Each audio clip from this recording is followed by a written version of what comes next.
Pessoal, bom dia mais uma vez. Eu sou Rogério Torres, Colégio Ponceu Viana. A gente vai para a aula 4 hoje de Ciências da Natureza. Lembrando que na nossa última aula a gente trabalhou a parte relacionada com substâncias, onde a gente viu que tinha substâncias puras simples, substâncias puras compostas e as misturas, que eram misturas homogêneas e heterogêneas.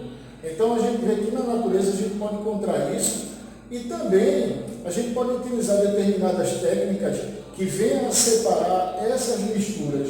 Então hoje a gente vai para a aula 4, tá? E na aula 4 ele vai falar de separação de misturas. Então de que maneira ou que técnica eu posso vir a utilizar para que essa mistura ela seja dissociada, ou seja, separada quimicamente.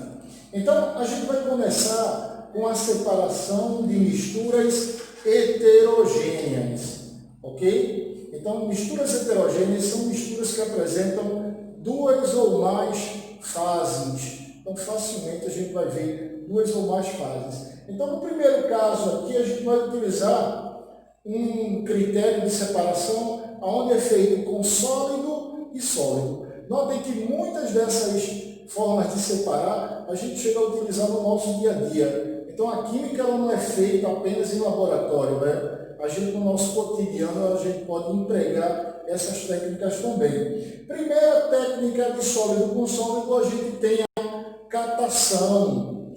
Todo mundo já deve ter passado por um momento em casa que a mamãe botava o feijão, ia tirando a pedra, ia tirando o feijão, ia tirando a areia. Então ela usa um critério onde ela vai separando as partículas que se encontram ali. Tá? Então aqui a gente colocou, é um critério em que é feita a separação, onde é utilizado a própria mão, tá? Vai catando e separando uma substância da outra, vamos dizer assim. Outro processo também que é utilizado é a ventilação. Esse processo de ventilação, ele usa uma corrente de ar. Quer dizer, Rogério é um ventilador. Daí o nome ventilação, corrente de ar. Ele usa uma corrente de ar, separando assim as substâncias mais leves das substâncias mais pesadas. Tá? Então o sólido mais leve é separado por uma corrente de ar. Então ele coloca aí, no momento que ele faz a separação dos grãos de arroz com as suas cascas. Então, como dá o vento, esse vento leva as partículas menos pesadas, ficando assim as partículas mais pesadas, que aí seria o arroz. Tá? Outro aqui que a gente pode citar é a tamiçação. Tamices ou tamiças são peneiras.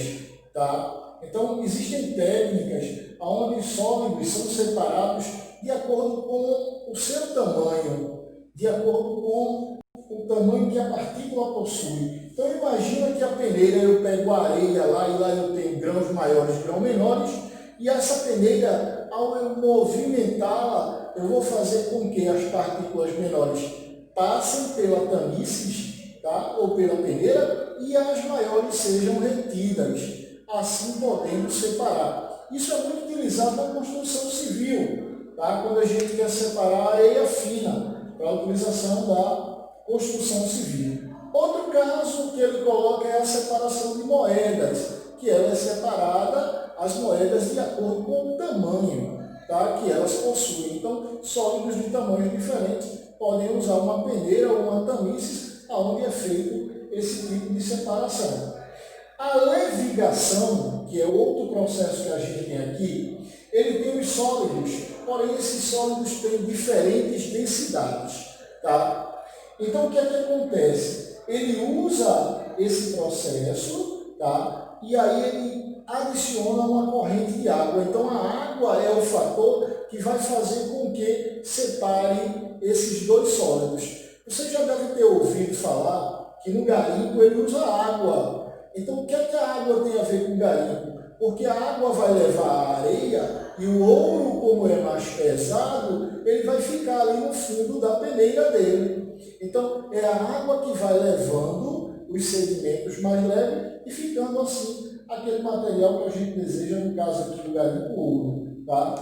Você nota aqui, ó, quando a gente usa um escorredor também, tá? Você vai ver que vai ficar, as partículas menores vão passar, as partículas maiores vai ficar. Isso devido à ação da água, tá? Ele usa ali o escorredor, mas é a água que está fazendo com que haja esta separação.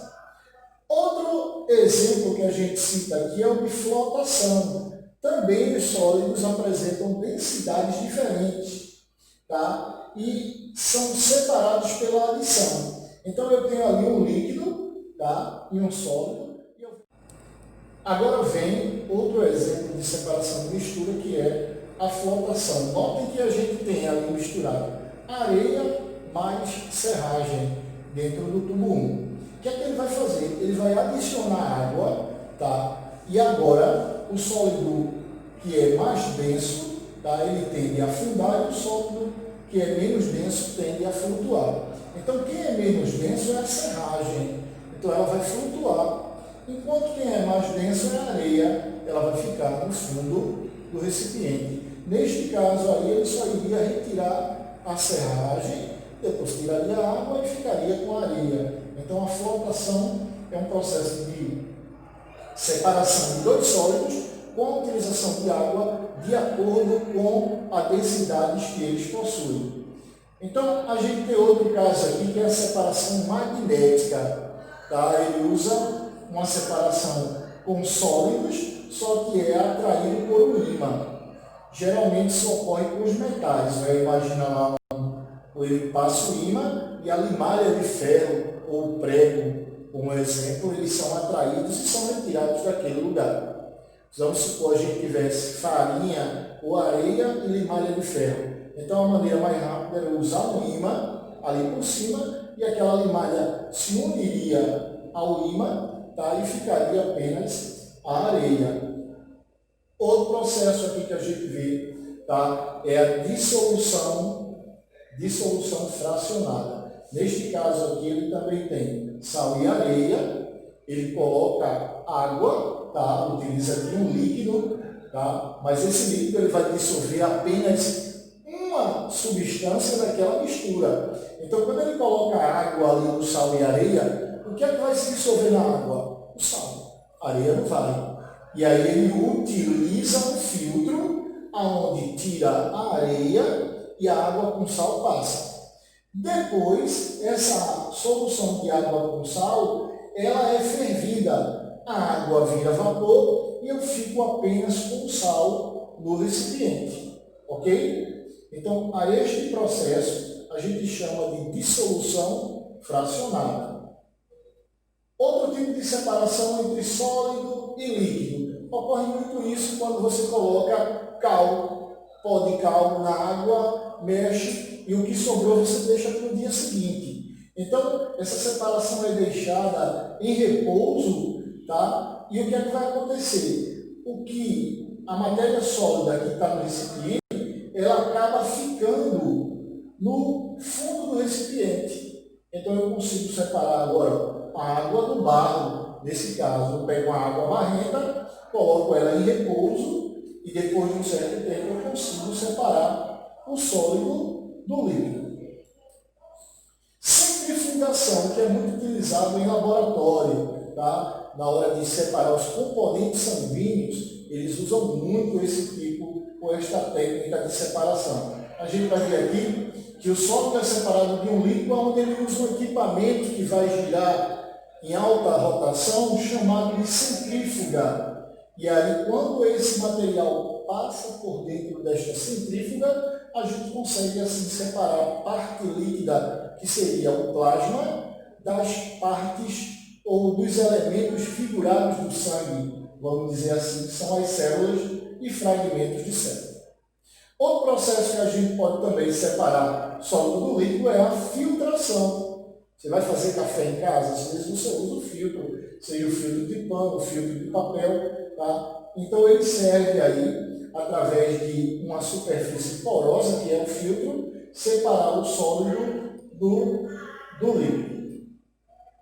Aqui é uma maneira de separar quando a gente tem líquido com líquido, tá? Nesse caso aqui, os líquidos immiscíveis, tá? São deixados quer dizer, eles não vão se unir, são heterogêneos, eles são deixados em repouso. Então, por meio de uma decantação, não uma decantação, mas por meio de uma densidade diferente que eles possuem, tá? E com o uso de um sifão e um funil, eu acabo separando aqui, ó, ele vai ficar o óleo em cima, a água embaixo. E aí eu uso aqui um tubo, que é o sifão, onde eu vou retirar o óleo e depois vai ficar só a água, nesse processo também de decantação.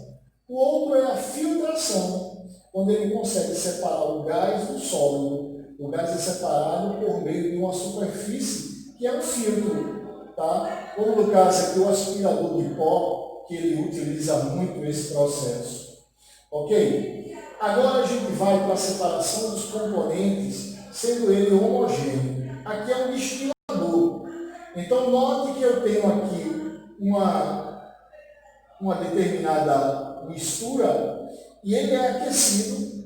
Então esse líquido torna-se vapor, ele sofre um resfriamento e parte cai aqui, tá? Então é muito utilizado quando o interesse maior aqui é separar líquidos, tá? O destilador, que é um equipamento que a gente utiliza muito em laboratório. Evaporação. A gente tem aqui as salinas. A salina é o local onde é obtido o NaCl, que é o cloreto de sódio. Sódio cozinha. E muitas vezes a gente compra por 50 centavos. Né? Então esse sal de cozinha ele é retirado da água do mar. Então é feito determinados compartimentos, a água evapora e o sal fica ali. E aí esse sal ele é tratado, tá? Esterilizado e adicionado um mineral que é o iodo, pela regulamentação, já que o iodo ele ajuda no funcionamento da nossa tireoide, tá? Já que a tireoide atua no metabolismo do nosso corpo. Aqui é outro exemplo de destilação fracionada, basicamente como a gente falou anteriormente. Aqui é uma destilação fracionada, onde muitas vezes é utilizado na destilação do petróleo. Cada petróleo ele possui um composto característico dele. Então o petróleo do Brasil é diferente do petróleo da Arábia. Os animais que viviam no Brasil é diferente do que viviam lá. Então os componentes são diferentes. Então cada lugar ele tem que ter um equipamento de destilação para aquele tipo de petróleo. Notem que a cada temperatura o vapor sobe e é obtido os derivados. Até o que não presta, tá? Os resíduos, eles vão ser utilizados para o asfalto, que é o caso do piche. É o material lá que já vai ser descartado e não pode ser utilizado. Essa é a destilação fracionada. Por quê? Porque em cada altura existe uma temperatura a agir que faz com que origine um determinado subproduto. Gente, realizem a atividade do livro da página 152, que na próxima videoaula, na videoaula 5, a gente vai fazer a correção. São apenas 5 questões, ok? Vejam a videoaula e coloquem lá, Rogério, eu vi, para a gente saber quais são os alunos que realmente estão estudando. Lembre-se que a partir de agora, o nosso momento ele vai ser diferente, nunca será igual, tá? Então, a gente não pode perder tempo esperando para aprender o que já pode ter aprendido há muito tempo, certo? Então, continuem daí que a gente vai daqui se fortalecendo e aproveita, curte lá o nosso canal.